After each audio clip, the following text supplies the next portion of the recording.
여러분 주말 잘 견디셨습니까? 김명준의 뉴스파이터입니다. 치매 엄마를 택시에 태워서 먼 지방에 버리려 한 못된 딸 소식 전해드렸죠. 이번엔 집에 중학생 아들만 남겨두고 몰래 이사를 간 엄마 소식입니다. 아들이 전화할까 봐 전화 번호까지 바꿨다고 합니다. 계모냐고요? 친엄마입니다. 앞서 엄마를 버린 딸도 친딸이고요. 우리요, 사람은 못 되더라도 짐승은 되지 맙시다. 네? 짐승이 화낸다고요? 그러네요. 짐승도 자기 혈육을 버리지는 않습니다. 12월 22일 동짓날 김명준의 뉴스파이터 60초 후에 힘차게 달려보겠습니다. 달려봅니다. 달려볼게요. 달려봅니다. 달려봅니다. 달려볼게요.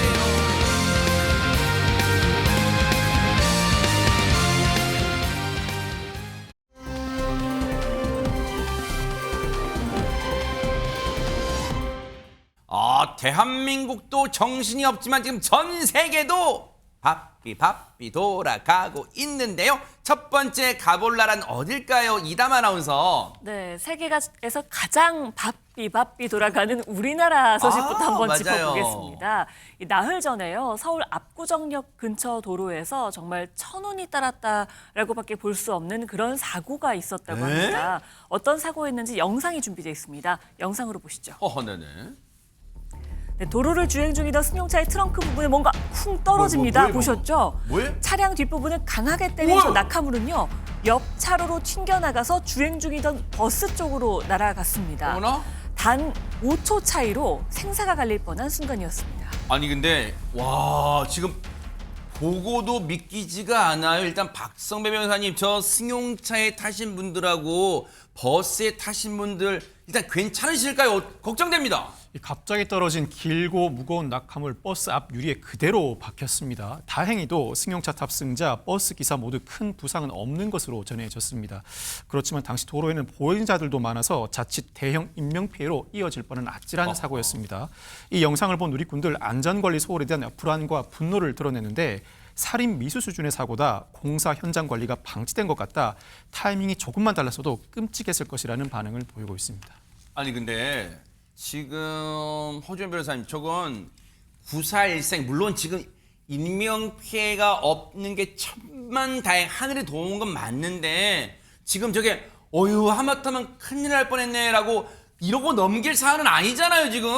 그렇죠. 지금 버스 앞유리에도 피해가 있었을 것 같고 승용차 뒷부분도 부서졌을 것 같습니다. 정확한 사고 원인이 뭔지 확인이 필요할 것 같은데, 지금 누리꾼들 얘기로는 주변 공사 현장 관리가 좀 제대로 되지 않은 것 같다. 그러니까 주변에서 공사장이 있었고 거기에서 낙하물이 발생해서 일어난 사고인 것 같다는 생각이 들거든요. 그런데 이렇게 공사를 진행을 할 때는 이렇게 낙하물이 떨어지지 않도록 뭐 안전망이라든가 그물망 같은 것들을 설치해둬야 할 의무가 당연히 있습니다. 그렇죠. 그런 의무를 게을리해서 이번 사고가 난 것이 맞다면 현장 시공사와 현장 수장이 손해배상 책임을 지게 되고, 발주사, 도급사가 만약에 이 공사 현장의 어떤 관리 감독에 직접 관여한 바가 있다면 같이 책임을 질 여지도 있거든요.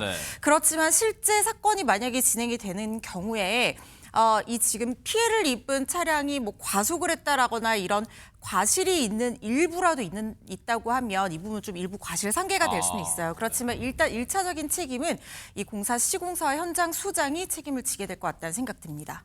저건 아마 경찰이 모르긴 몰라도 저 영상 토대로 수사 나섰을 거예요. 좀 반드시 법의 처벌 받을 수 있게 좀 해주시기 바랍니다.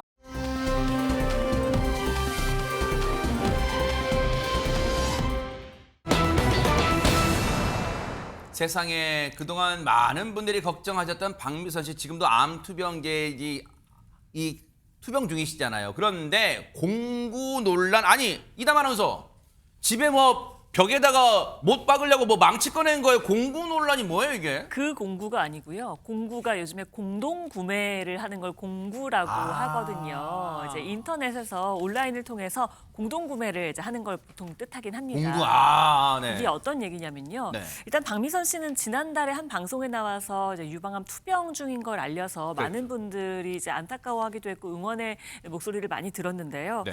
그 SNS를 통해서 그 이후에는 뭐 운동을 좀 하거나 일상생활을 다시 복귀하는 모습을 보여주면서 아 건강을 찾고 있구나 해서 많은 분들이 굉장히 반가워하기도 했습니다. 그리고 막 훌라후프 큰 거 막 돌리는 것도 보여드렸잖아요. 저희 뉴스파이터에서도 전해드렸잖아요. 그렇죠, 네. 그런데 그제 SNS에 박미선 씨가 공동 구매를 시작한다라는 글을 올렸어요. 어허. 그 해당 제품을 먹는 장면과 함께 먹는 거였는데요. 네. 아프면서 제일 중요했던 게 바로 먹는 거였다. 잘 먹는 거였는데 좋은 걸 골라 먹는 게 쉽지 않더라라면서 본인의 이제 경험을 이야기하면서 요 제품을 먹는가 봐요. 네, 저게 이제 블루베리가 들어간 제품인가 봐요. 그래서 블루베리를 많이 챙겨 먹었었는데 이번에 유기농 블루베리를 만났다. 근데 좋은 건 나만 먹으면 안 된다는 생각에 제일 좋은 가격으로 준비했습니다. 라면서 공동구매 시작하면 많이 들어와 주세요라고 홍보하는 글을 올렸습니다.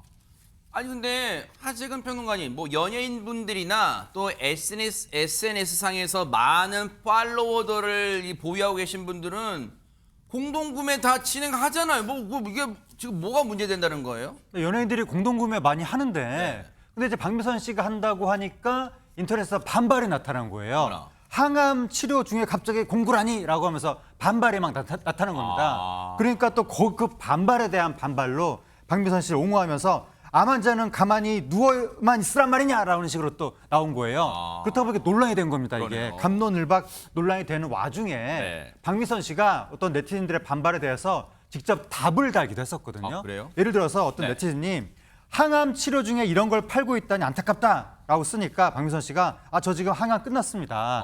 지금 휴식기입니다. 이렇게 썼고 또 어떤 누리꾼이 아쉬울 것 없는 분이 지금 장사를 하나요? 라고 쓰니까 박미선 씨가 걱정 감사해요. 근데 맨날 노는 것도 지겨워서요. 라고 썼고 네. 또 이제 누리꾼이 항암 중인데 먹어도 될까요? 라고 쓰니까 박미선 씨가 저는 먹었는데 혹시 모르니 담당이한테 물어보세요. 일단 유기농이라 안심하셔도 될 듯 하지만요. 네. 이런 식으로 몇몇 댓글들을 달았거든요. 네. 근데 그러한 댓글들 중에 논란을 더 키운 댓글이 있었습니다. 아니 근데 사실 저것도 이례적이긴 해요. 보통 이 허준 변호사님 연예인분들은 보통 자기 SNS 뭐 인별그램 같은 거기에 어떤 걸 올린 다음에 많은 수많은 댓글이 오면 거기에 일일이 답글을 달아주진 않은데 지금 박미선 씨는 일일이 답글을 달아주면서 혹시 이 답글을 다는 와중에 이 다는 과정에서 혹시 논란이 혹시 확대 재생산되고 있나요? 어떻습니까? 그 내용이 좀 문제였던 것 같다는 생각이 들어요. 아무래도 그냥 이제 안부 인사를 묻는 댓글에는 연예인들이 팬분들이 너무 댓글을 많이 달면 하나하나 다 달기가 어려워서 아예 공평하게 안다는 경우가 있는데 지금 박미선 씨 같은 경우에는 아무래도 공동구매를 하는 입장이다 보니까 댓글을 안 달 수 없어서 답을 했는데 문제는 어떤 댓글이 있었냐면요. 의사들이 유방암 환자에게는 베리류를 섭취하는 것을 권장하지 않는 경우가 많다. 아까 뭐 블루베리라든가 스트로베리, 딸기들 이런 베리류 과일들 섭취를 권장하지 않는 경우들이 많다. 이런 댓글들이 계속해서 달렸다고 하고 네. 또 항암 치료 중에는 간 수치가 급격히 떨어질 수가 있다는 거예요. 네. 그러면 농축 액기스, 뭐 무슨 즙 이런 것들은 고농축으로 영양분이 함유가 되어 있기 때문에 이게 간이 해독을 하거나 소화시키는데 좀 어려움을 겪을 수가 있다는 얘기들이 있거든요. 그래서 이렇게 항암 치료 중에는 고농축 액기스, 즙 이런 것들을 권하지 않는 경우가 많다. 이런 댓글들이 계속 달린 거예요. 그랬기 때문에 이 박미선 씨가 여기에 대해서 답글을 달아줬는데 이 우려를 표하는 댓글이 어떻게 달았냐면 의사한테 물어보라 이렇게 답변을 했던 것 같습니다. 물론 뭐 박미선 씨도 이 부분에 대해서 의사가 아니기 때문에 정확한 답변을 주기가 어려웠을 수 있지만 일부 누리꾼들은 이거는 공구를 진행하면서 너무 무책임한 거 아니냐 이렇게 얘기를 하는 사람도 있어서 논란이 된 겁니다. 보기에 따라서는 그렇게 보일 수도 있겠네요. 보기에 따라서는 무책임하다. 이게 막 먹으라 해놓고 이거 뭐 좀 그런 부작용 있을 수 있잖아요. 그 뭐 항암 투병 중인 사람한테 별로 안 좋은 거 아니에요? 베리류는 의사한테 물어보세요.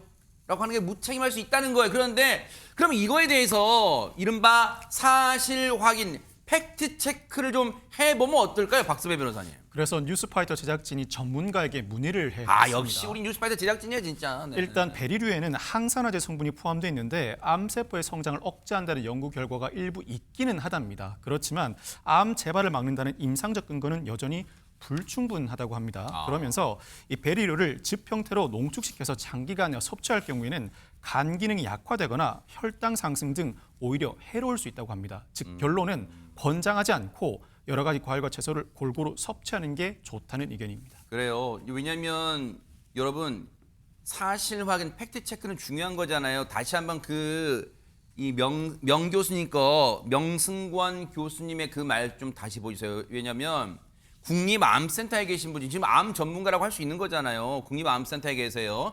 국제암대학원 대학교의 교수님도 맡고 계신 명승권 교수님한테 저희가 뉴스파이터 제작진 오늘 바로 급하게 취재해서 얻은 대답인 거예요. 그러니까 그렇게 막 결론적으로 권장하지 않는다는 거잖아요. 암 환자들에게는 베리류, 스트로베리, 블루베리 이런 베리류를 즙 형태로 농축시켜 장기간 섭취할 경우에는 오히려 간 기능 약화, 혈당 상승 등 부작용이 있을 수 있답니다라고 저희 답변을 들었는데, 그러면 박미선 씨 입장에서는요, 최재문 교수님, 네.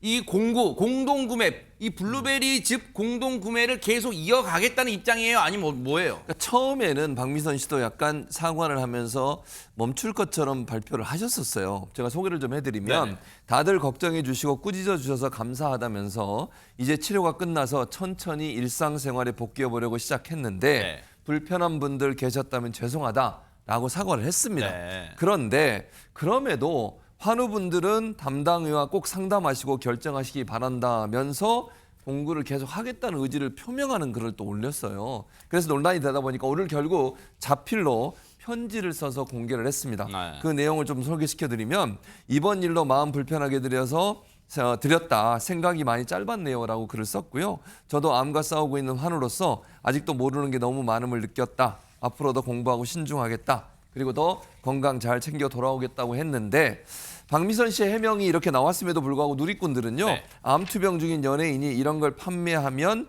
영향력이 남다를 텐데 아무래도 이제 본인이 직접 체험하는 것처럼 느껴지니까요. 그럴 텐데 조심해야 된다. 이런 반응들이 좀 나오고 있습니다. 그래요. 일단 박미선 씨 본인도 사과를 이제 자필 편지까지 합치면 한 2차례 한 거잖아요. 그러니까 앞으로 이제 또 신중한 왜냐하면 많은 분이 아끼다 보니까 박미선 씨를 사랑하고 아끼다 보니까 이런 논란도 좀 일어난 거 아닌가 생각되니까 앞으로 좀 앞으로 행동도 좀 지켜보도록 하겠습니다.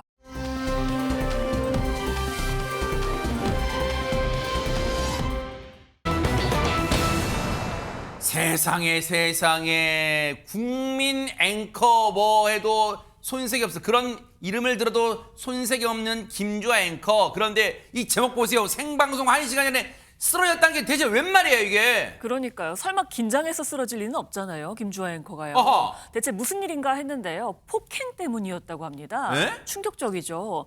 그런데 더 충격적인 건 이게 가정폭력이었다는 겁니다. 어머나.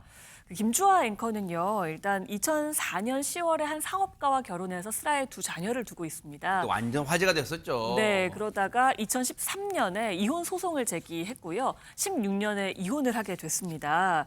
근데 그동안 이제 이혼에 대해서 방송에 나와서 이렇게 얘기를 이렇게 정확하게 한 적은 없어요. 그랬죠. 이혼을 했다라는 얘기는 했지만 관련된 사연이라든가 어떤 얽힌 이야기들을 한 적은 없었거든요. 그렇죠. 온갖 설만 무성했죠. 맞습니다. 네. 특히 기사도 많이 나고요. 사람들이 참 얘기를 많이 했는데요. 그랬죠. 김주아 앵커가 이번에 이제 이 이야기에 대해서 정확하게 자신의 사연을 좀 털어놨습니다. 그래요? 네, 털어놓게 된 계기가 있는데요. 김주아 앵커가 이번에 새롭게 이제 또 토크쇼를 진행하고 있잖아요. 맞아요. 데이앤나잇을 진행하면서 내 얘기를 하지 않으면서 다른 사람들의 얘기를 끄집어낸다는 게 말이 안 된다고 생각했다라면서 본인의 악몽 같았던 결혼 생활, 9년간의 결혼 생활에 대해서 최근 방송에서 정말 허심탄회하게 다 털어놨습니다. 세상에 부부 사이에 있었던 신뢰를 깨버리게 만든 충격적인 내용이 담겨 있다는데요. 같이 한번 들어보시고 이어가 보도록 하겠습니다. 아이를 봐줄 사람이 필요하잖아요. 그래서 친정 근처로 이사를 가기로 했어요. 그래서 이제 시어머니 방을 제가 정리하는 과정에서 옷장에서 뭔가 발견한 거예요. 그러니까 우리 내복 들어가는 옷 이런 박스, 작은 있잖아요. 박스가, 예. 낮은 박스. 그게 한 2개 나오는 거예요. 그래서 이게 뭐지? 그리고 딱 열어보니까 그 안에 이제 서류들이 잔뜩 들어있는 거예요. 저한테 보여줬던 결혼증명서가 있고 그리고 그 밑에 가짜가 2개가 있는 거예요. 그러니까 하나는 원본이었는데 결혼증명서가 미국에서 받은 거였더라고요. 디보스라고 나와 있는 거예요. 그러니까 이혼한 상태에서 결혼을 했다. 근데 저한테 보여준 건 그게 아니었거든요. 저한테는 그거를 카피해서, 그러니까 그 위에다가 디보스 위에 싱글이라는 종이를 넣어서 그거를 다시 복사해서 그게 안 보이게 하는. 그 밑에 또 하나 있었던 서류가 저랑 결혼하기 한 달 전에 이혼을 했다는. 그래서 사귈 때 이미 결혼을 한 상태였고 그렇죠. 이혼이 이혼은 되지 아니었죠. 않은 상태. 충격이죠, 여러분. 허준 변호사님, 이거는 신뢰를 저버린, 신뢰가 깨진 정도가 아니라 이건 사기 결혼 그런 거 아니에요? 맞습니다. 이런 게 굉장히 전형적인 사기 결혼이죠. 그러니까 전혼 이력을 숨기고 결혼을 한 것은 사기 결혼으로 혼인 취소 사유도 충분히 될 수 있습니다. 그런데 문제는 이걸 안날로부터 3개월 안에 혼인 취소 소송을 제기해야지만 이게 받아들여질 수 있거든요. 그런데 보통의 경우에 이미 가정도 있고 아이도 있고 이런 경우에 이 혼인 취소 소송을 진행한다는 게 석 달 안에 결정한다는 게 정말 어렵습니다. 그런데 더 충격적인 건 뭐였냐면요. 당시 유부남이었던 이 남편을 김주아 앵커에게 소개해준 사람이 누구였냐? 시어머님이었다는 거예요. 결혼하지 않은 장성한 아들이 있으니까 한번 만나봐라. 이렇게 미혼인 아들인 것처럼 시어머니까지 모두 김주아 앵커를 속여서 만나보라고 교제를 권유를 했던 겁니다. 이후에 이렇게 사기 결혼 서류를 발견하게 됐을 때는 이미 아이도 있고 가정을 지켜야겠다는 생각에 친정 식구들한테 내색도 못하고 혼자서 소가리만 했다는 거죠. 그러니까 이게 보통의 어떤 엄마들이 어떤 결혼 생활보다는 아이를 지키기 위한 마음이 먼저 앞서기 때문에 이걸 혼인 취소 사유다, 사기 결혼이다 알면서도 바로 행동에 들어가기가 쉽지가 않습니다. 세상에. 이렇게 긴 침묵의 시간을 견뎌냈지만 신뢰를 깨는 일이 또 벌어진 게요. 뭐요? 어느 날 남편과 같이 있는데 자꾸 이 전 남편의 휴대전화로 문자가 띠링띠링 왔다는 거예요. 네. 그런데 전 남편이 문자 확인을 안 하길래 화장실 간 사이에 대신 확인을 해봤더니 카드 사용을 알리는 내용 문자가 계속 찍혔다는 거예요. 아니 이 사람은 분명히 여기에 있는데 왜 남편의 카드가 지금 사용 내역이 찍히는 거지? 이상할 수밖에 없잖아요. 그런데 그 내역도 너무나 수상했던 것이 미장원, 네일샵, 여성 전용 사우나 이런 남자가 가지 않고 여성이 갈 법한 그런 상점들의 사용 내역서가 찍혔다는 겁니다. 아무래도 도용당한 것 같다 싶어서 남편한테 신고를 하라고 했는데 이걸 오히려 가볍게 여기면서 그냥 넘어갔던 거예요. 이상하잖아요. 굉장히 이상하다고 생각을 했는데 알고 봤더니 이것이 모두 외도의 증거였던 겁니다. 뭐라고요? 버젓이 당시에 버젓이 남편이 여기였는데 띵동띵동띵동 문자가 들어오는데 남편의 카드가 계속 쓰이고 사용당하고 있다는 거잖아요. 수상한 직감은 틀리지 않았다는데 더 충격적인 얘기 들어보시고 이어가 보도록 하겠습니다. 외도녀가 저희 집이 그러니까 이제 나홀로 아파트 한 동짜리였는데 이렇게 있었으면 이렇게 보이는 아파트에서 16층이었어요. 그러니까 보이는 거예요. 두 사람이 뭘 하는지가 다 보여요. 진짜 그걸 본 적도 있어요, 그러면? 있죠. 또 외도의 방식이 기함을 하겠는 방식이잖아요. 근데 아들을 데리고 그 집에도 갔었어요. 나중에 돌아와서 아기가 말을 조금씩 할 때였는데 저한테 그러는 거예요. 이모랑 놀았다고. 그 이모가 그녀였던 거죠. 상간녀였던 거예요. 네. 그래서 뭐 했냐 했더니 놀이터에서 놀다가 그 집에서 텔레비전 봤다고. 그래서 텔레비전? 누구랑? 자기 혼자 봤다고. 그러면 아빠는? 그랬더니 방에 이모랑 있었다고. 진짜? 정말 하지근 평론가님, 김주아 앵커한테는 참 송구한 표현입니다만 저 상황 막장 드라마 그 막장보다 더 심한 막장이니 어떻게 이런 짓을 할 수가 있어요?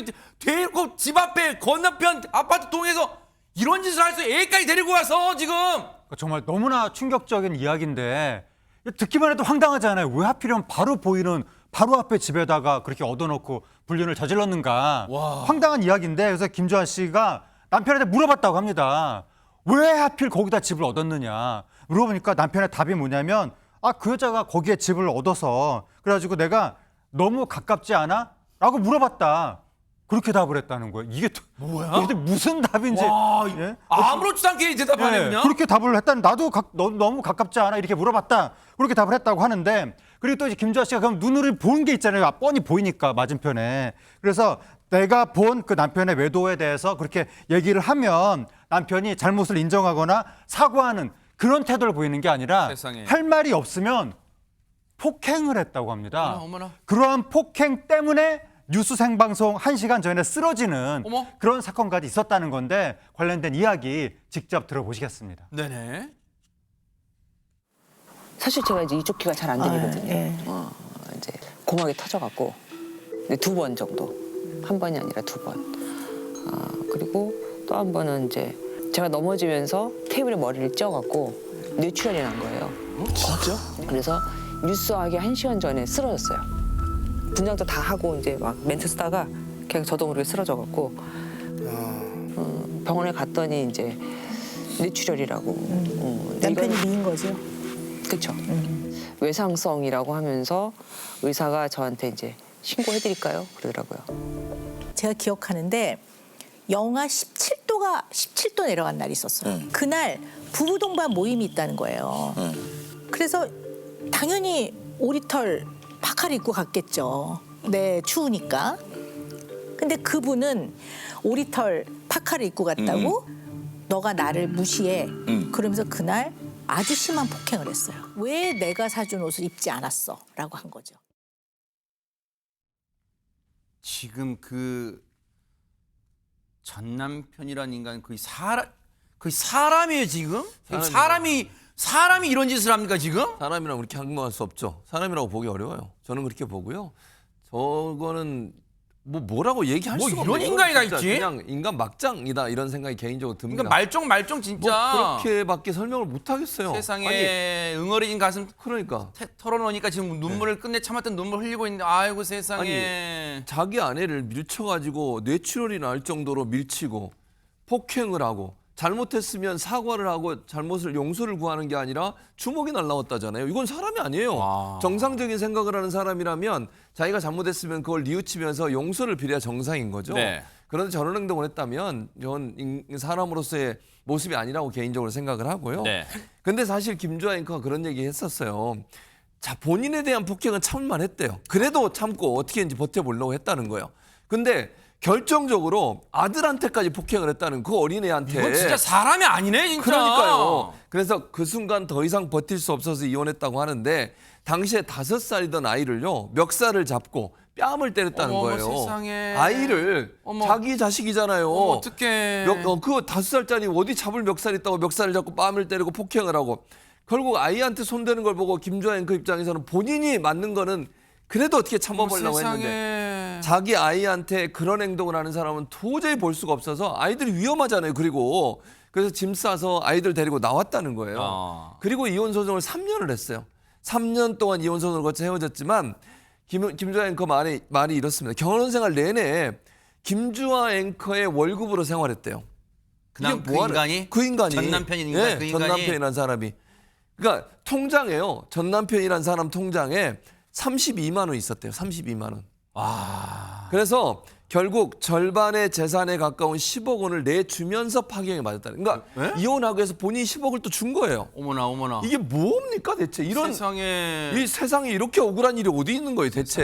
세상에. 도저히 이해가 안 되고요. 양육비는 받지도 못했고요. 아이들과 최소 생계비로 살아야만 했었는데 이런 사실을 밝혀지자 누리꾼 사이에 대해서는 많은 응원이 쏟아지고 있습니다. 이런 일을 당했을 거라고 아무도 상상을 못했잖아요. 네. 정말 세상에 이런 일을 당할 경우가 몇 %나 되는지 모르겠어요. 저렇게 TV에서 열심히 방송하는 사람이 저런 아픔을 갖고 있었다고 하니까 더 가슴이 아프고 그런 인간들이 아직도 존재하고 있다는 게 더 분노를 불러일으킵니다. 그동안 정말로 방송에서 앵커로서 시청자와 국민 앞에 강직한 모습, 그리고 밝은 모습만 보이느라 이런 아픈 가정사, 이건 아프다는 표현 가지고도 부족할 것 같아요. 이런 일이 있었는지 꿈에도 몰랐을 거예요. 하지만 이제는 가슴 응어리진 얘기 다 털어놨잖아요. 물론 당장 치유되기는 어려울 수 있지만 앞으로 진짜 힘내시기를 뉴스파이터가 진짜 시청자 여러분과 함께 진짜 응원해 보도록 하겠습니다. 힘내시기 바랍니다.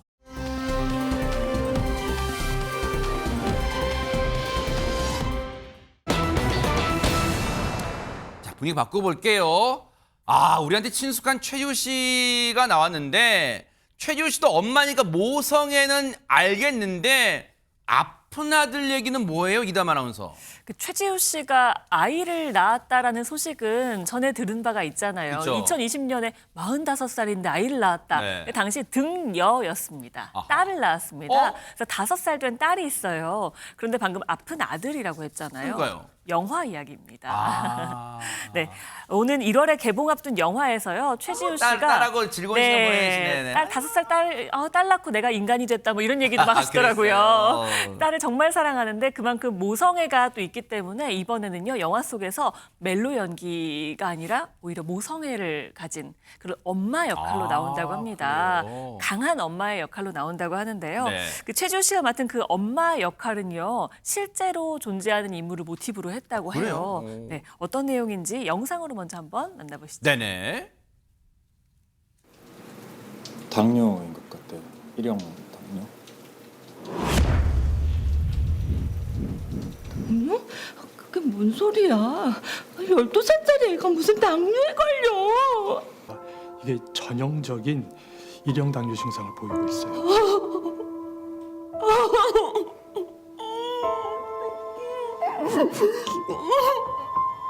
특혜나 배려를 바라는 게 아니라요. 자기 실력으로 선발될 수 있게 기회를 달라는 거예요.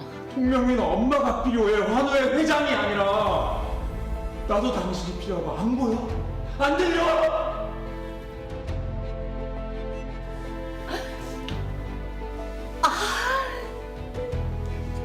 절대로 너 때문이 아니야.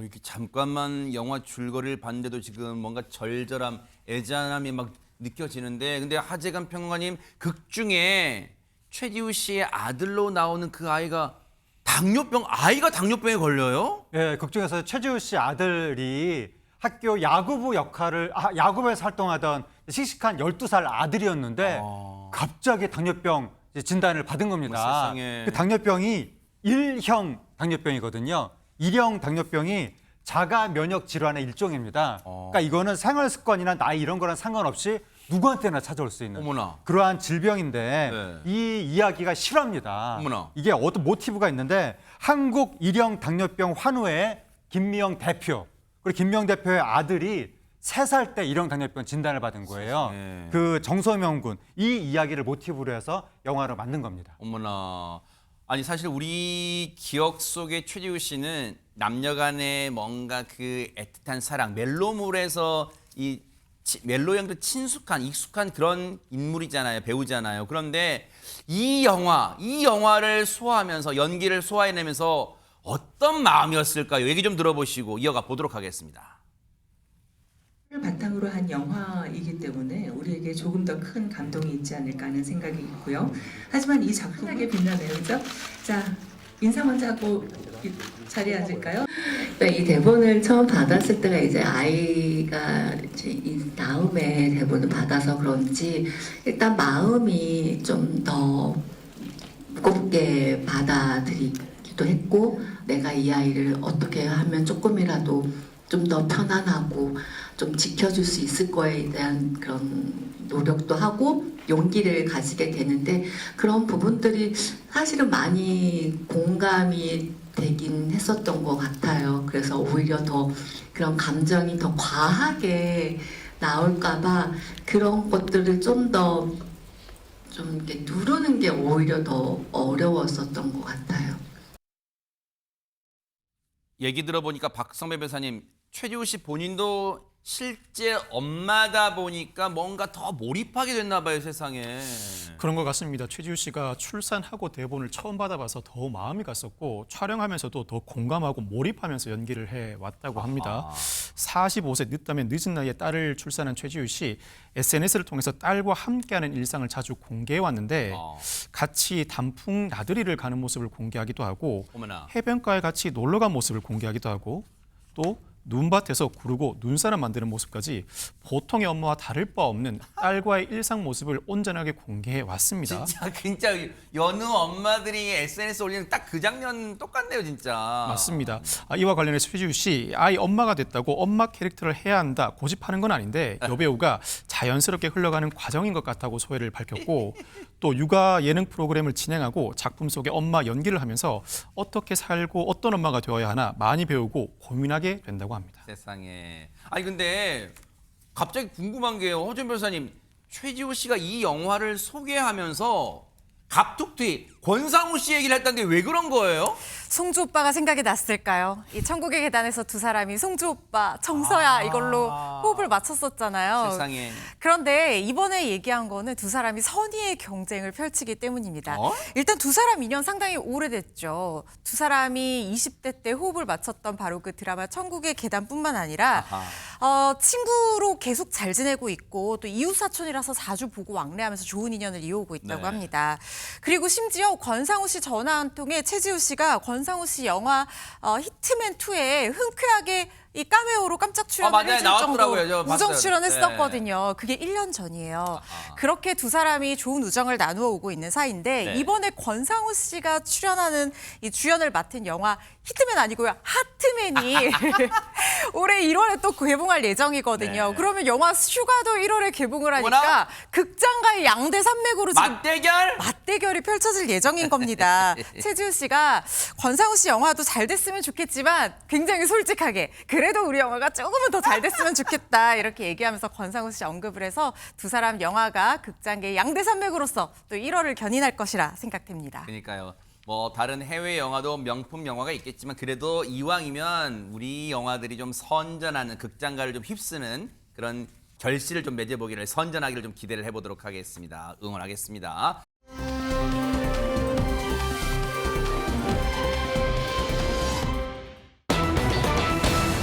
대박 사건 주말에요. 엊그제 주말에 진짜 영화 같은 결혼식이 열렸답니다. 하재근 평론가님. 예, 김우빈 씨하고 신민아 씨가 참고로 이거는 가나다선으로 열거한 겁니다. 김우빈, 신민아 씨가 결혼을 했습니다. 지난 20일 오후에 서울의 한 호텔에서 결혼을 했는데 굉장히 화려하게 결혼을 한 것 같거든요. 사진도 저렇게 나왔는데 그런데 저 모습이 공개가 되진 않았습니다. 비공개 결혼했거든요. 일부 사진만 공개가 된 상태에서 양가 친인척, 지인들만 초대한 가운데 비공개 결혼을 한 건데 김우빈, 신민아 씨의 지인들이 보통 지인이 아니잖아요. 그쵸. 대한민국의 탑스타들이 운집을 했을 것 같은데 연예인분들 총출동했겠네요. 그랬을 것 같습니다. 그런데 보통 이제 저렇게 결혼을 하면 이게 비공개 결혼을 할지라도 참석한 연예인이 보통은 인증샷을 올리거든요.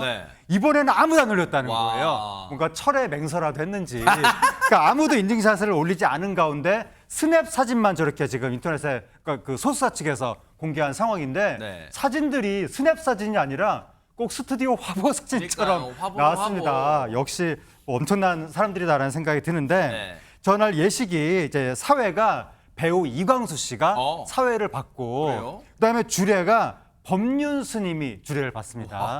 근데 그 김우빈 씨하고 법륜 스님이 인연이 있는데 지난 2017년에 김우빈 씨가 비인두암으로 투병을 했었거든요. 그때 여러 가지로 좀 안 좋은 상황이 있었는데 법륜 스님이 정신적으로 의지가 되셨다는 거예요. 그때 인연으로 법륜 스님이 이번에 주례를 맡았다고 합니다. 이광수 씨는 그러면 뭐 그냥 어떻게 인연이 있는 거예요, 그러면? 이광수 씨가 굉장히 김우빈 씨랑 친하고 지금 현재도 예능 프로그램 같이 촬영을 얼마 전까지도 같이 했었거든요. 세상에. 그 인연으로 사회를 맡은 것 같습니다. 근데 이담 아나운서, 저기에 왔을 것으로 추정되는 수많은 연예인분들 진짜 하재근 평론가님 말씀처럼 자신의 SNS에 인증샷 올리고 싶어서 손가락이 근질근질했을 때도 안 올렸어요. 근데 아니 이왕 좀 풀어주는 거 좀 저 예식 사진 많이 좀 공개해 주면 안 돼요? 그러니까요. 저렇게 아름답고 멋진 건 많은 사람들이 봐야 되는데 말이죠. 그러니까요. 좀 아쉽긴 합니다. 어허. 그런데 몇 장의 사진이 이제 공개된 것만으로도 굉장히 화제를 모으고 있어요. 일단 네. 신민아 씨가 입은 저 드레스요. 정말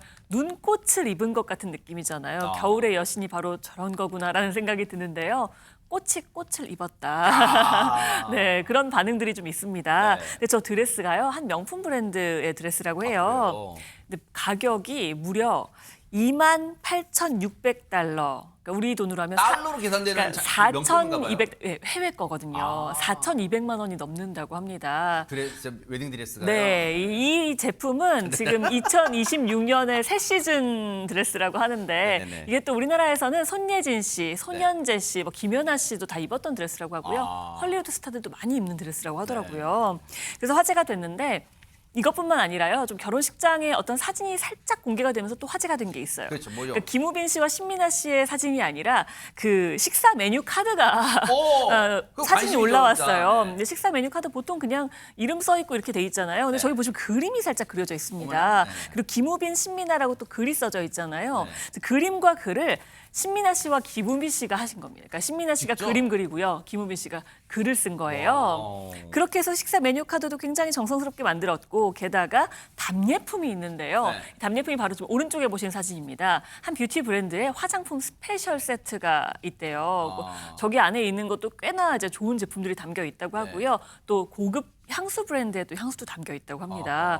그리고 저거를 이제 오신 분들 다 드려야 되니까 몇백 개를 했다고 하고요. 저거 가격만 따져도 저게 억대가 된다라고 하더라고요. 네. 근데 선물과 함께 또 이제 카드도 같이 답례품에 들어가 있는데 네. 그래서 소중한 시간을 함께 해주셔서 감사합니다라고 써 있는 메시지가 담겨 있었다고 하는데요. 네. 보통 이제 갔다 오신 분들이 다들 답례품에서도 저 부부의 세심함이 굉장히 느껴졌다라면서 감동했다라는 후문이 전해지고 있습니다. 저걸 제가 볼 때는 저 답례품을 인증샷으로 대신해서 올리신 분들은 갔다 오신 분으로 저희가 이제 알 수 있지 않을까 하는 생각도 드는데 최진문 교수님 네. 이제 대한민국을 대표하는 정말 잘생긴 남자 배우와 정말 아름다운 여자 배우의 어떤 결혼이어서 그런지 몰라도 마음도 너무 그냥 행복해지고 보는 사람이 다 그래요 진짜. 그러니까요. 네. 그냥 두 사람만 봐도 뭐 웃음이 나올 정도로 네. 미소가 지어질 정도로 아름다운 모습인데 저렇게 얼굴만 예쁜 게 아니고요. 마음도 참 예쁜 결혼식이 됐습니다. 그래요? 어떤 일이 있었냐면 두 사람이 이제 가장 행복한 순간이잖아요. 네. 그 순간에 자신들만 생각하지 않고 기부를 했습니다. 어머나. 근데 기부 금액이 얼마냐면요. 얼만데요? 3억 원이에요. 와. 기부한 대상도 보면 한림 화상재단, 화상 입으신 분 치료하는 화상재단, 그다음에 서울 아산병원, 그리고 국제구호단체 좋은벗들 이런 여러 기관에 총 3억 원의 기부를 하면서 네. 진정한 선한 영향력을 끼친 결혼식이 됐고요. 와. 사실 두 사람이 10여 년 동안 긴 기다림 끝에 정식 부부가 된 날이거든요. 네. 그래서 이 두 분의 앞날에 대중들도 큰 축하를 보내는 이유가 그냥 겉만 아름다운 게 아니라 마음속 깊은 곳에서 대중과 팬들을 사랑하는 마음이 느껴져서 네. 더 큰 축복이 임하는 것 같습니다. 그러니까요. 아마 두 분의 사랑은 뭐 시청자분들 더 잘 아실 거예요. 정말로 이 변치 않은 10년이면 강산도 변한다는데 강산은 변하더라도 두 분의 마음은 안 변했잖아요. 정말로 앞으로 또 행복한 신혼생활, 결혼생활 또 이어가시길 뉴스파이터가 진심으로 응원해 보도록 하겠습니다.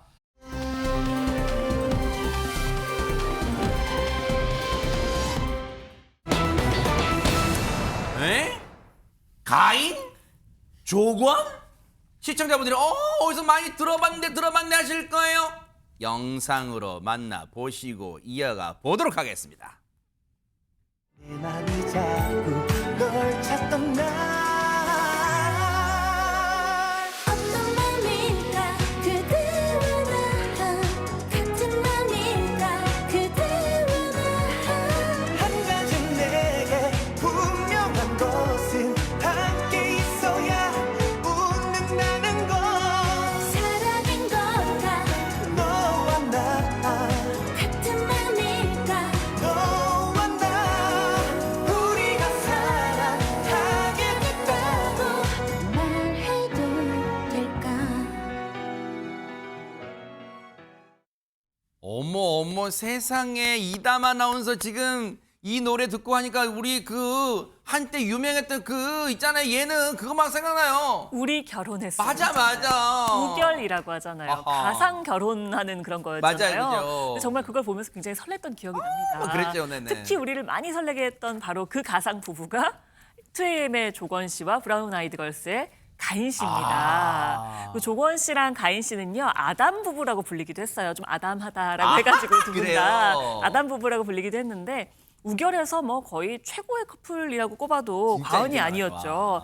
이 프로그램을 통해서 두 사람이 이제 노래를 그때 발매를 했었어요. 그 노래가 바로 이 곡 우리 사랑하게 됐어요였습니다. 와. 이게 2009년 12월에 발매가 됐고요. 음악 네. 방송에서 1위를 하고요. 그 이후에는 겨울만 되면 생각나는 노래, 그러니까 겨울 테마송으로 거의 자리를 잡았습니다. 그리고 이번에 이 원곡자 둘이 다시 만나서 2025년 버전이 나온 거예요. 어머나. 16년 만에 만난 건데요. SNS에 조건 씨가 이런 소감을 남겼습니다. 뭐라고요? 그 음원이 드디어 공개가 됐다. 16년이라는 시간이 지났네요. 그러나 저희는 지금 여기에 있어요. 라면서 사진과 함께 글을 올린 건데요. 2009년으로 돌아간 기분으로 이번 겨울 곳곳에 퍼지는 아담 부부의 우사됐이라고 했는데 네. 우리 사랑하게 됐어요를 줄인 아. 우사됐이었습니다. 네. 그래서 연말 선물로 따뜻하고 행복한 겨울 보내세요라고 글을 올렸습니다. 야, 이 사진 진짜 크리스마스 분위기가 또 물씬 풍기는 그런 사진을 또 올렸는데 아니 근데 최재문 교수님 네. 16년이면 얼굴에도 세월이 쌓이지만 이 가수 목소리에도 세월이 쌓일 거 아니에요. 그럴 수 있죠. 그러니까 크게는 변하지 않지만 그래도 목소리 변화가 있거든요. 근데 이번에 사실 2009년도에 발매됐다라고 지금 이담원 아나운서 설명을 했지만 기본적으로 그때 목소리하고 지금 목소리는 약간의 변화가 있습니다. 어떤 변화가 있냐면 네. 조건 씨, 가인 씨 같은 경우는 담백하지만 깊어진 보컬. 그리고 조건 씨 같은 경우에는 부드럽고 단단해진 목소리로 재탄생하게 됐는데 그러면 16년 만에 왜 이 노래를 다시 취입하게 됐느냐? 궁금한데요? 영화가 있습니다. 이번에 영화가 오늘 밤 세계에서 이 사랑이 사라진다 해도라는 제목의 영화인데요. 좀 긴데 네. 이 영화에 협업을 해서 영화와 협업을 해서 16년 만에 다시 발매를 하게 된 거예요. 그러니까 좀 더 뭐랄까요? 풍미가 왼쪽 있다고. 사진과 오른쪽 사진 비교해볼게요. 와, 차이 나죠. 진짜. 16년 전후의 사진이. 근데 저 모습처럼 결국 목소리에도 거의 좀 안 더 변했네, 진짜. 그렇죠. 깊이도 있어지고 네. 하지만 담백하지만 깊어진 보컬이 더 사람들에게 더 귀에 더 쏙쏙 들어오게 만드는 그런 모습을 보여주는 게 아닌가 이런 생각이 듭니다. 두 사람을 아끼는 팬들도 반가워하고 있을까요? 허주연 변호사님 어떻습니까? 너무 반가워하고 있죠. 우결 보면서 이 대리 결혼 생활했던 그 추억이 있는 분들이라면 아담 커플 다 너무 반가워할 것 같습니다. 네. 그런데 두 사람 재회가 이번이 처음이 아니에요. 어머. 사실 작년에 돌아온 2024 아담 이렇게 하면서 조건 씨가 둘이 달달하게 찍은 네컷 사진 올린 적이 있었거든요. 네컷 사진요? 그렇습니다. 그런데 포즈가요. 정말 아담 부부를 떠올리게 하는 달달한 백허그 사진도 있고 뭐야? 어머나! 얼굴 저렇게 붙이고 너무 예쁜 모습으로 뭐야? 저렇게 찍었었거든요. 네. 누리꾼들도 저거 보고 난리가 났습니다. 멋지다. 마음 몽글몽글해진다. 이 모습을 다시 보다니 너무 반갑다. 그러니까요. 우결 다시 해줬으면 좋겠다. 맞아요. 추억이 새록새록 떠오른다. 노래 한번 다시 만들어주세요 했는데 진짜 이번에 또 이렇게 누리꾼들의 바람대로 노래가 나온 겁니다. 그러니까요. 뭔가 진짜 오랜만에 팬분들한테 훈훈함과 따뜻함 그리고 반가움을 3종 세트를 다 주신 것 같아요. 앞으로 또 활동, 두 분의 활동, 멋진 활동 기대해 보도록 하겠습니다.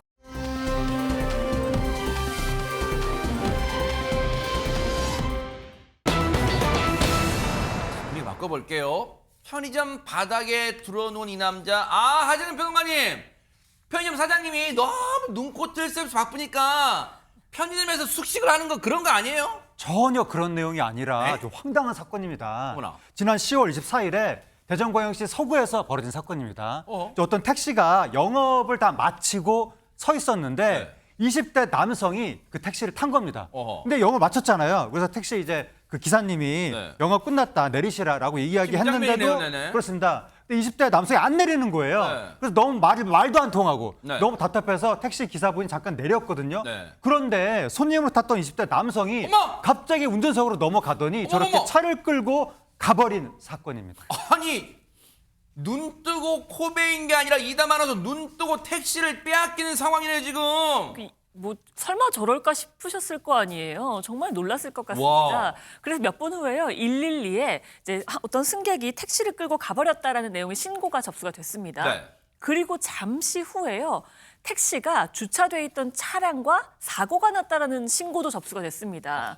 그 택시가 사고를 낸 거예요. 그러니까 아까 그 승객이 끌고 간 택시가 사고를 낸 겁니다. 동일한 택시라는 거잖아요. 네, 그러더니요. 사고를 낸 것에서 그치지 않고 이 승객이 도망을 가기 시작했습니다. 도망을 갔는데 편의점으로 도망을 간 거예요. 그 이후 상황 영상으로 함께 보시죠. 네네. 네, 택시 버린 후 급하게 편의점으로 뛰어온 남성 다짜고짜 계산대 쪽으로 뛰어갑니다. 그리고는요 계산대 안쪽 바닥에요. 잘 보시죠. 이제 계산대 도착했죠. 네. 그러고는 그냥 계산대 바닥에 냅다 누워버립니다. 나름 숨은 건가요? 제 집 안방처럼 누워서 휴대전화를 해요. 그 남성 편의점 직원이 보고 나가라고 하니까요. 그제서야 편의점을 벗어났다고 합니다. 아니 근데 허주연 변호사님 지금 우리가 뭘 본 거 지금 편의점 직원분이 얼마나 황당했을까요 지금? 너무 황당한 상황이죠. 여러 건의 신고를 받은 경찰이 현장으로 출동해서 주변을 살핍니다. 네. 그러던 중 이 누워서 전화하던 남성이 편의점에서 나온 걸 발견을 하거든요. 어허. 그 이후에 또 상황도 있어요. 또 있어요? 이어서 보고 오시죠. 네네. 주변을 수색하던 경찰이 남성을 발견하고는 저렇게 빠르게 쫓아갑니다. 경찰과 남성이 마주치는데요. 남성이 내가 무엇을 잘못했길래 따라오냐라고 하면서 저항을 하는 모습입니다. 그런데 어떤 반항도 경찰에겐 당연히 통할 리가 없죠. 그렇죠. 경찰을 밀치면서 마구 저항하기까지 한 이 남성, 결국 경찰에게 현행범으로 체포됐습니다. 아니 저 몹쓸 인간 자 잘 들어봐요. 하나하나 우리 경찰 출신이신 박성배 변호사님이 인간아 당신이 뭘 잘못했는지 하나하나 조목조목 짚어줄 테니까 잘 들어봐요. 박성배 변호사님. 일단 피해자는 택시를 절취했고 이후에 음주 무면허 상태로 택시를 운전합니다. 그 과정에서 주차된 차량을 들이받는 교통사고도 냈는데 어머나. 이후에 편의점에 들어가서 몸을 숨겼다가 나와서는 경찰과 대치하기 시작합니다. 자기가 무엇을 잘못했냐면서 경찰을 밀치는 등 폭행을 행사하면서 공무집행을 방해했습니다. 결국 이 피해자 절도, 음주운전, 공무집행 방해, 폭행 등의 혐의로 현행범 체포됐고 이후 검찰에 송치됐습니다. 아유 이 인간은 무슨 범죄 올림픽을 나가냐 범죄 몇 종 세트를 저질러놓고 내가 뭘 잘못했는지 따라와요. 앞으로 법이 무겁게 살아있다는 걸 눈 뜨고 진짜 지켜볼 수 있도록 진짜 이 법의 무거운 처벌 기대해 보도록 하겠습니다.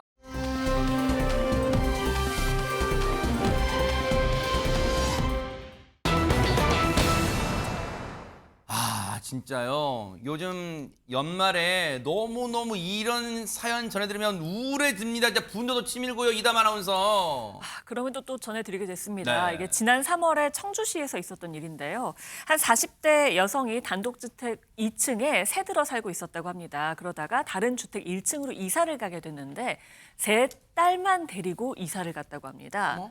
세 딸의 아들까지 있었거든요. 근데 어허. 중학생 아들에게는 이사를 했다는 사실조차 이야기하지 않고 세 딸만 데리고 다른 주택으로 이사를 갔다고 합니다. 아니 근데 하재근 평론가님 가끔 이제 무슨 코미디 영화나 이런 데 보면 자식이 여러 명 있고 보면은 옛날 뭐 영화 나홀로 집에도 보면 케빈 뭐 빼놓고 가고 하지만은 지금 사남매인데 딸 셋만 데리고 아들 챙기는 거 깜빡한 건가요? 이게 어떻게 된 거예요 이게? 너무 황당한데 그 중학생 아들이 학교에 갔었던 거예요. 네. 학교 갔다가 학교에서 집으로 돌아왔는데 집이 텅텅 비어 있던 거죠. 네. 그러니까 사람만 없다는 뜻이 아니라 가구가 하나도 없는 상태로 그냥 건물만 남아 있었던 거죠. 세상에. 얼마나 놀랐겠습니까? 어머나. 그래서 엄마한테 전화했는데 지금 거신 번호는 없는 번호인 네? 이런 식으로 딱 뜬 거예요. 전화까지 끊었던 것 같습니다. 어머머머. 그렇게 뜬 상태에서 난방까지 끊겼다고 합니다. 세상에. 텅 빈 집에서 난방도 안 되는데 식사도 제대로 하지 못한 상태에서 이 중학생 아들이 사흘 동안 혼자서 지냈다고 합니다. 어머나 세상에 이 사파 보세요. 아이가 얼마나 안쓰러워요 세상에. 난방도 끊겨서 방 안에 있는데도 지금 호호 지금 입김이 나오고 있는 상태잖아요. 세상에 이 엄마란 인간이 이게 사람이에요. 사람 진짜. 사람이 아니죠. 이게 사람입니까? 아니 아이를 이렇게 방치하고 가면 어떻게 하겠다는 거예요. 더 이해하는 건 진짜. 왜 딸들은 데려가고 아들은 안 데려간 이유는 또 뭐예요? 나중에 뭐 설명이 될 수 있겠지만 네. 아니 저는 그래서 이 사람의 행동이 너무 황당하고 웃긴 게 뭔지 아세요? 뭔데요? 집주인 있자 이사 당일날 집주인한테 문자를 남겼어요. 뭐라고요? 집주인이 뭐라고 문자를 남겼느냐? 아들은 내일 집에서 내 보내시면 됩니다.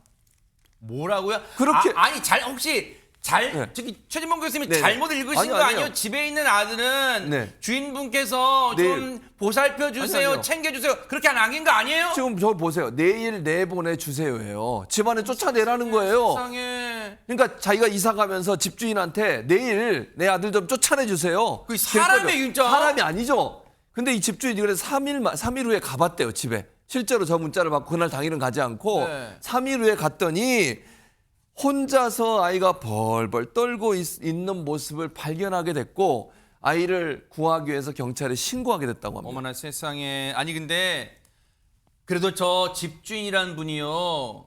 진짜로 저 문자를 이 엄마라는 인간의 문자를 그냥 소홀히 하고 신경도 안 쓰고 무시했다면 하마터면 진짜 이 큰일 날 뻔한 상황인데 근데 보세요. 허준 변호사님. 저 엄마란 말도 붙이고 싶지 않아요. 저 인간 같지도 않은 인간은 왜 이런 짓을 저질렀답니까? 세상에 진짜. 엄마가 아들을 버린 거나 다름없는 상황이잖아요. 이 아들은 얼마나 충격이 크겠습니까? 맞아요. 그런데 그 이유가 생활고라고 합니다. 네? 생활고에 시달려서 이 다른 딸들은 데리고 이사를 가고 아들은 그냥 버려두고 그래서 집주인이 그냥 쫓아내든 말든 놔두라고 하고 그렇게 이사를 갔다는 거예요. 세상에. 결국 이 40대 여성이 아동복지법상 유기 그리고 방임 혐의로 재판에 넘겨지게 됐습니다. 그런데 법원에서는요, 그러니까 실제로 이제 교도소에 수감을 시키지는 않고 징역 10개월에 집행유예 2년형을 선고를 해서 일단은 이 구치소의 수감이 아니라 교도소의 수감이 아니라 자유롭게 생활을 할 수 있도록 풀어줬다고 합니다. 아니, 난 진짜 저는 시청자분도 이해가 안 되실 거예요.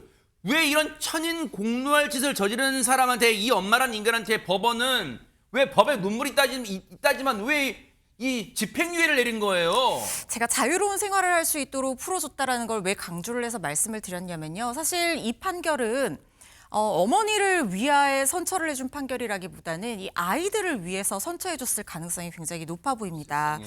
법원의 양형 이유를 보면요. 여성이 또 다른 세 딸을 책임져야 하고 생활고에 시달려온 점을 고려해서 형을 정했다라고 하는데 아이들이 지금 3명 그리고 아들까지 하면은 4명의 미성년자가 보호자가 딱히 없는 상황일 가능성이 매우 높습니다. 그렇다고 하면 어쨌든 성인인 어머니의 최소한의 보호가 필요한 상황이기 때문에 이 어머니가 어떤 반성의 모습을 보였다라든가 생활고를 해결하기 위한 뭐 또 다른 방책 이런 것들이 있다고 하며 법원에서는 이런 것들을 참작해서 집행유예형을 선고해 줬을 가능성이 상당히 높다는 생각이 듭니다. 아니, 박성배 변호사님. 집행유예 내린 것 때문에 이 엄마란 인간이 아이고 나 처벌 안 받았다 하면서 이 아들을 또 멀리 유기하고 그러면 어떻게 돼요? 아동학대 등 사건에서는 지자체에게 폭넓은 권한이 부여됩니다. 이에 따라 지자체는 보호 조치를 단행할 수 있는데 아동복지시설 입소나 가정위탁보호라고 해서 다른 가정에 맡기는 조치도 단행할 수 있습니다. 그렇지만 아동학대 등 사건에서는 아이의 이익 최우선 원칙과 원가정 보호 원칙이 적용됩니다. 이에 따라 아이의 의사를 고려해야 하고 원래의 가정이 온전하게 회복되는 데 초점을 맞추어야 하는데 지자체는 보호자 상담 지도와 복지급여 및 서비스를 연계하는 조치를 취하면서 그 과정에서 사후 관리를 단행하게 됩니다. 더 이상 같은 일이 반복되지 않도록 지자체가 적절하게 관심을 가지고 조치를 취할 수 있습니다. 그래요. 이 아들과 그 세 딸도 이 상황을 알 거 아니에요. 이 사남매의 심리치료도 엄마한테 맡길 수 없어요. 지자체가 심리치료도 병행해 주기를 바라겠습니다.